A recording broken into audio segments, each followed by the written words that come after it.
Ko sa Pilipino, kabalo mangod ko, alam ko ba how he took his oath seriously. Gihimo niya ang tanan para sa Pilipino. Gusto niya may maayos na buhay ang bawat Pilipino. Gi-make sure niya na ang mga tao maka-avail sa medical assistance when he was president. Gi-make sure niya na before mulanding ang bagyo, naa na siya dito, mag-una na siya dito. Katong sa Marawi, gi-make sure niya mawala ang kagubot. Even sa iyang katigulangon, naningkamot yun siya. Katong siya naglingkod na presidente. Miski nakapoy siya, wala mo kabalo na during the time na pandemic, almost failing na iyang health. Pero gusto gito niya mag-cabinet meeting pa rin.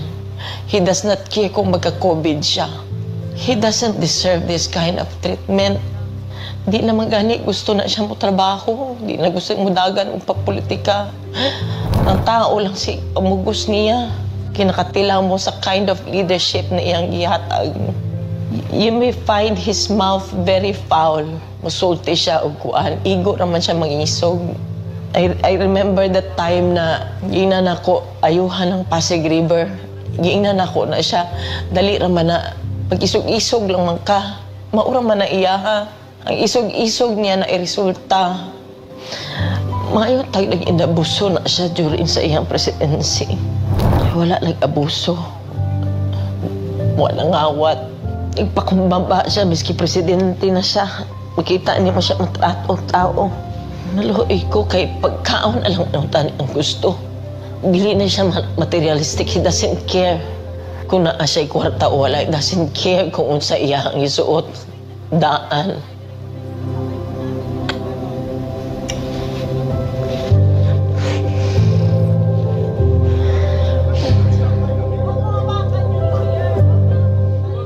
Wala ko kapalong sa akong pagtabang.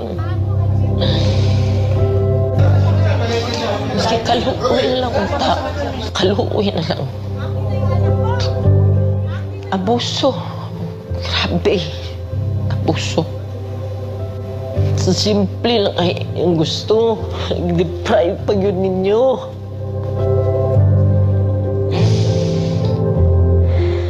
Simple lang kaya ang gusto na.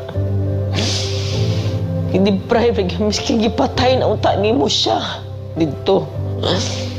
Kidnap ninyo. Mag-80 years old na guna siya. Kabalo mo ko sa iyang health. Wala tanan. Wala gani medisina. Kagikan mi sa Hong Kong. Good for 3 days lang iyang dala. Pati sa nina. Grabe, abuso.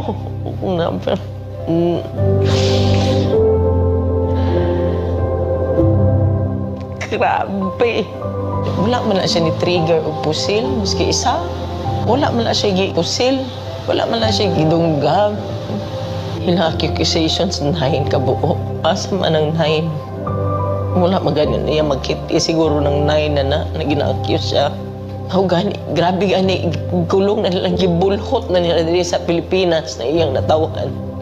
Yung anak pag ginabuhat diri sa mga... Di ko katulog, dili ko makapuyo sa among sariling balay. Balo ka ba? First night na ako gikan sa katong pag-abot na mo uguan. Wala lang ko nakauli sa among balay. Magplano-plano na lang ko asa ko matulog. Nangiyo lang ko. Wala ko kabalo unsa. Wala ko kabalo unsa. Wala ilang ko kay ultimo pagkaon ana ba. Minisaya lang ang gusto ana. Kung uba naghandong og mansyon ka na sa dili. God. Pero lang. Maghangyo ko sa inyo. Di ta mo undang hanto di siya mubalik. Ayaw gyud mo undang, di ta mo undang. Please continue to pray for him. And for us nga maunsa na mo ni.